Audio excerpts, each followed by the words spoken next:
Assalamu alaikum viewers. As you know that we have started a series of lectures on second year organic chemistry, and in this aspect we are studying about the chapter number 8 that is named as aliphatic hydrocarbon, and it is the second chapter of second year organic chemistry.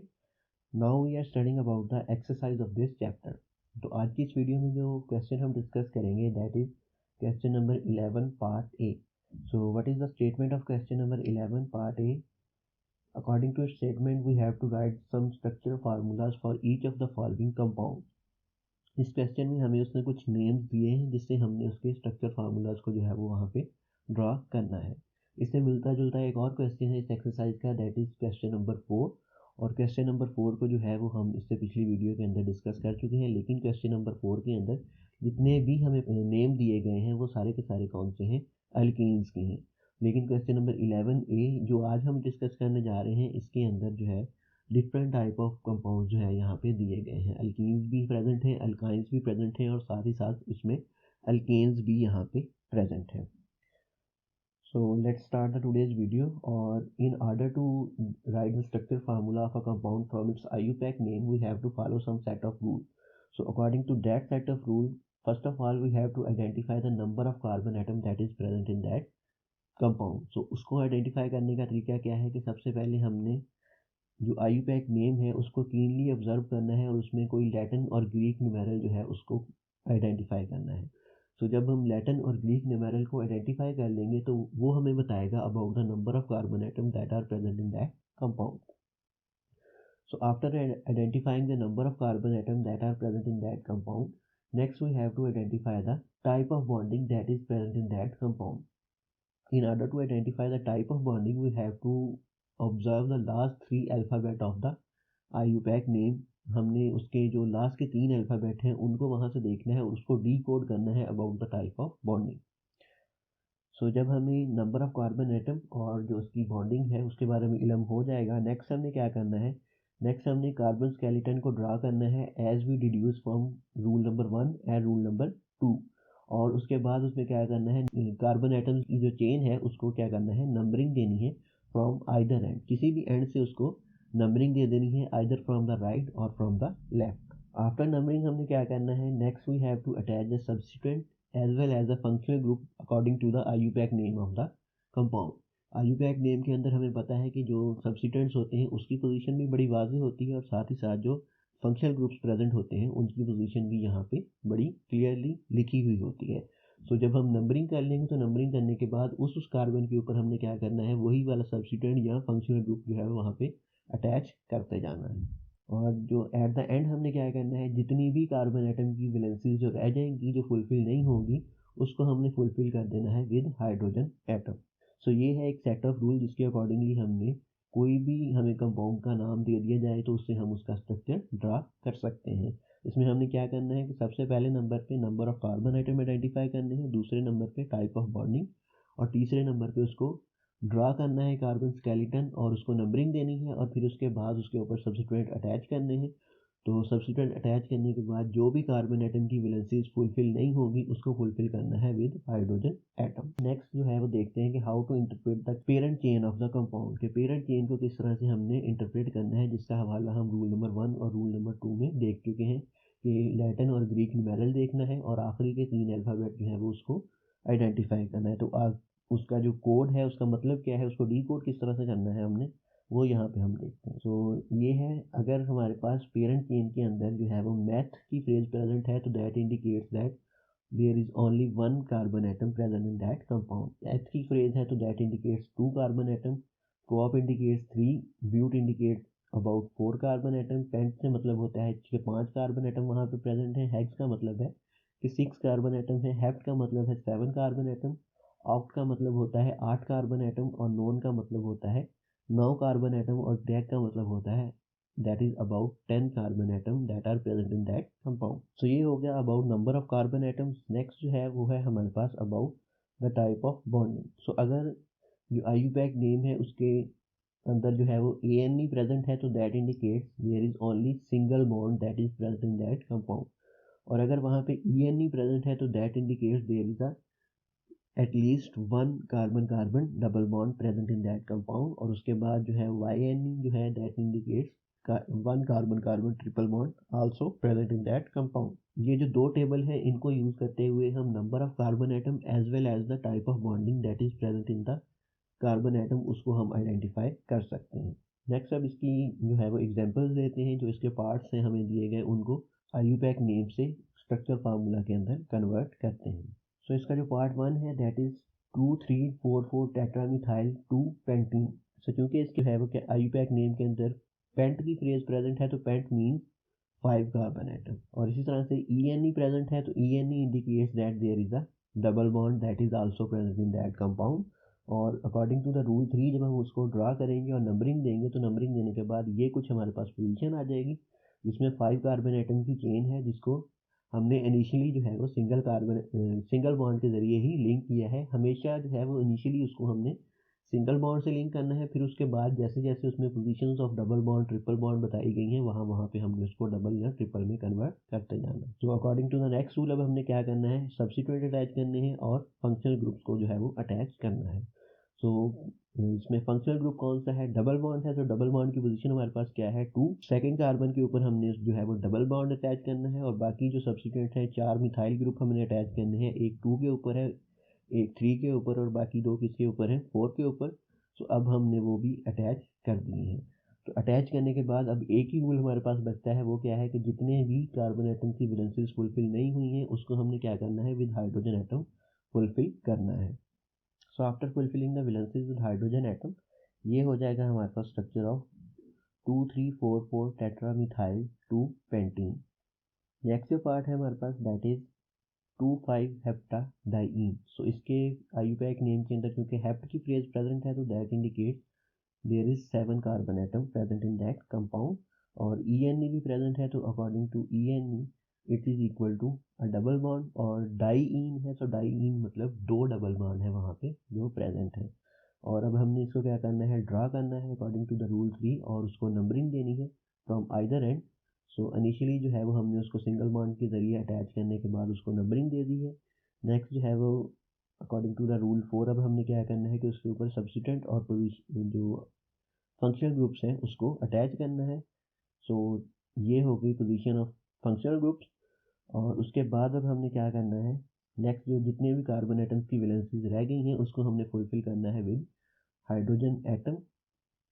So after fulfilling the valencies of the rest of the carbon atoms with hydrogen atom ये होगा हमारे पास structure of 2,5-हेप्टाडाइईन। Next part है हमारे पास that is 1-ब्यूटाइन। So as the word but is present so that indicates about 4 carbon atom, और YNE प्रेजेंट है तो YNE इंडिकेट करता है about a carbon carbon triple bond.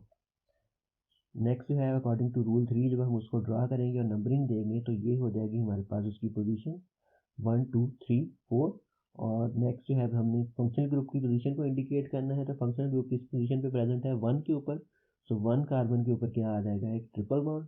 Next अब हमने क्या करना है कि जितने भी हमारे पास कार्बन एटम्स की वैलेंसीज रह गई हैं फुलफिल होने से उसको फुलफिल करना है with hydrogen atom. So after fulfilling the valencies with hydrogen atom this will be the structure of 1-ब्यूटाइन। नेक्स्ट जो पार्ट है हमारे पास दैट इज 4,5-डाइमिथाइल 2-हेक्सेन। So as the word hex is present, तो hex indicates about 6 carbon atom, और इन भी यहाँ पे प्रेजेंट है तो इन इंडिकेट करता है about carbon carbon double bond. Next according to rule 3 जब हमने इसको ड्रा करेंगे और नंबरिंग देंगे तो so this will be the position of the carbon atom. Next according to the rule number 4 अब हमने इसके ऊपर फंक्शनल ग्रुप और सब्स्टिट्यूएंट्स को अटैच करना है, तो फंक्शनल ग्रुप और सब्स्टिट्यूएंट्स को अटैच करने के बाद ये हो जाएगा हमारे पास स्ट्रक्चर। एंड जब नेक्स्ट हम इसकी जो कार्बन एटम्स की वैलेंसीज है उसको फुलफिल करेंगे with hydrogen atom. So after fulfilling the valencies with hydrogen atom this will be the structure of 4,5-डाइमिथाइल 2-हेक्सेन। नेक्स्ट जो पार्ट है हमारे पास दैट इज 1,3-पेंटाडाइईन। So as the word pent is present, so pent indicates about 5 carbon atom, and diene is also present, so diene indicates about the presence of 2 carbon carbon double bond in its structure। जब हम इसको draw करेंगे और numbering देंगे तो numbering देने के बाद this will be the carbon skeleton. और नेक्स्ट जब हम इसके ऊपर पोजीशन ऑफ फंक्शनल ग्रुप को अटैच करेंगे so after attaching the functional group this will be the structure of this compound. और एट लास्ट जितने भी कार्बन एटम हमारे पास रह जाएंगे उसकी वैलेंसीज को हमने फुलफिल करना है with hydrogen atom. So after fulfilling the valencies with hydrogen atom this will be the structure of 1,3-पेंटाडाइईन। सो जो नेक्स्ट पार्ट है हमारे पास that is 3n propyl 1,4-pentadiene. So as the word pent is present in that compound, so that indicates about the presence of 5 carbon atom in that compound. और next जो है इसमें diyne की phrase भी present है, तो diyne indicate about the presence of 2 carbon carbon double bond. जब हम इसको ड्रा करेंगे ऑन पेपर और उसको नंबरिंग देंगे, तो नंबरिंग देने के बाद this will be the position of carbon atoms. Next अब हमने क्या करना है कि इसके ऊपर फंक्शनल ग्रुप और सब्स्टिट्यूएंट्स को जो है वो अटैच करना है at that position that is indicated in the IUPAC name. 3 position के ऊपर हमने क्या करना है कि n प्रोपाइल को ऐड करना है और 1 और 4 के ऊपर क्या ऐड करना है, एक एक double bond after attaching the substituent as well as the functional group. So ये हो गया हमारे पास structure of this compound. Next अब जितने भी कार्बन एटम्स जो हैं उनकी वैलेंसी जो फुलफिल नहीं हुई है उनको हमने फुलफिल करना है with hydrogen atom. So after fulfilling the valencies with hydrogen atom this will be the structure of 3n propyl 1,4-pentadiene. So next part है हमारे पास that is but 1ene and 3ine. So as इस compounds के name के अंदर जो है वो वर्ड ब्यूट प्रेजेंट है, तो but indicates about the presence of 4 carbon atom. Next इसके नाम के अंदर जो है वो ईन भी प्रेजेंट है और आइन भी प्रेजेंट है, तो ईन और yne indicates about the presence of a double and a triple bond in its structure. So जब हम इसको initially carbon carbon single bond के जरिए ड्रा करेंगे और उसको नंबरिंग देंगे तो this will be the position of carbon atoms. और नेक्स्ट जब हम इसके ऊपर फंक्शनल ग्रुप्स को अटैच करेंगे, तो फंक्शनल ग्रुप अटैच करने के बाद इसमें 2 तरह के फंक्शनल ग्रुप जो है वो हमने अटैच करने हैं. 1 पोजीशन के ऊपर क्या ऐड करना है, डबल बॉन्ड, और 3 पोजीशन के ऊपर क्या ऐड करना है, एक triple bond. So after attaching the functional group this will be the position of this compound. और नेक्स्ट अब हमने क्या करना है कि जितने भी कार्बन एटम की वैलेंसीज फुलफिल नहीं हुई हैं उनको हमने फुलफिल करना है with hydrogen atom. So after fulfilling the valencies with hydrogen atom, this will be the structure of but 1ene और 3ine. नेक्स्ट जो पार्ट है हमारे पास दैट इज कुछ कंपाउंड्स के कॉमन नेम दिए गए हैं और हमसे पूछा गया है अबाउट देयर स्ट्रक्चर, जिसमें पहला है आइसोब्यूटाइलीन, दूसरा विनाइल एसिटाइलीन, तीसरा विनाइल ब्रोमाइड और चौथा जो है दैट इज आइसोपेंटेन. सो अब हम इनको अलग-अलग यहाँ पे डिस्कस करते हैं. तो सबसे पहले जो है हमारे पास आइसोब्यूटाइलीन. तो कोई भी अगर हमें कॉमन नेम दिया गया होगा तो हमने पहले उसको कन्वर्ट करना होता है इन IUPAC नेम, ताकि हम आसानी से उसका जो स्ट्रक्चर है वहाँ पे ड्रा कर सकें. तो आइसोब्यूटाइलीन का जो ये है कॉमन नेम है ऑफ 2-methyl-1-propene. सो इसमें वर्ड प्रोपीन प्रेजेंट है. प्रोपीन का मतलब क्या है कि 3 कार्बन की चेन है जिसमें 1 प्रोपीन है, तो 1 के पोजीशन के ऊपर क्या है, एक डबल बॉन्ड वहाँ पे अटैच है.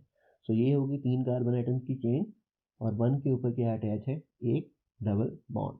नेक्स्ट क्या है, सेकंड पोजीशन के ऊपर क्या है, मिथाइल ग्रुप अटैच है, तो सेकंड पोजीशन के ऊपर हमने इसमें मिथाइल ग्रुप अटैच कर दिया. हम मिथाइल ग्रुप अटैच करने के बाद जितने भी कार्बन एटम है उनकी वैलेंसीज को हाइड्रोजन एटम से हमने फुलफिल कर दिया है.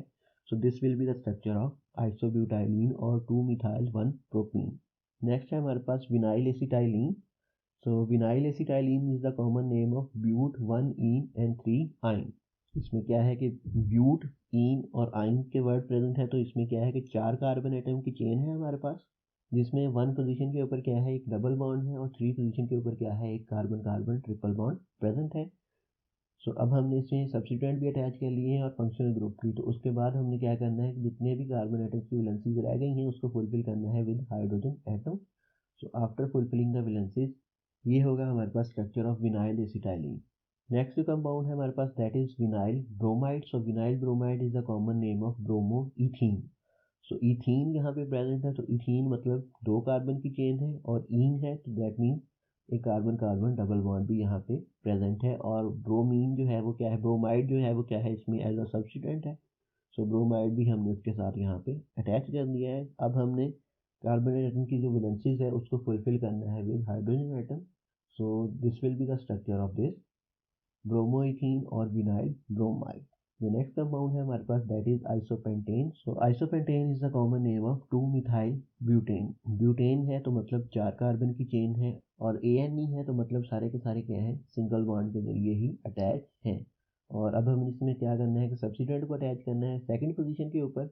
So this will be the structure after attaching the substituent. Last पे हमने क्या करना है, कार्बन एटम्स की जो वैलेंसीज है उसको फुलफिल करना है विद हाइड्रोजन एटम.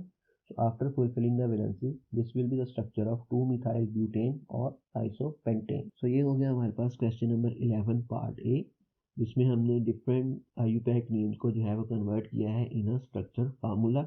किस तरह से किया है? सबसे पहले हमने उसमें नंबर ऑफ कार्बन एटम को आइडेंटिफाई करना है, फिर उसके बाद टाइप ऑफ बॉन्डिंग, और फिर उसके बाद उसको ड्रा करना है according to the position of substituent and functional group जो है वो हमने उसमें अटैचमेंट कर देनी है। और अटैचमेंट करने के बाद जितने भी कार्बन एटम्स जो हैं उसकी वैलेंसीज को फुलफिल करना है विद हाइड्रोजन एटम, तो हमारे पास जो नेम है वो कन्वर्ट हो जाएगा इन अ स्ट्रक्चर फार्मूला। सो ये थी आज की video. Thank you for watching this video. Go and hit the subscribe button along with the bell icon so that you can receive the notification of my new videos regularly.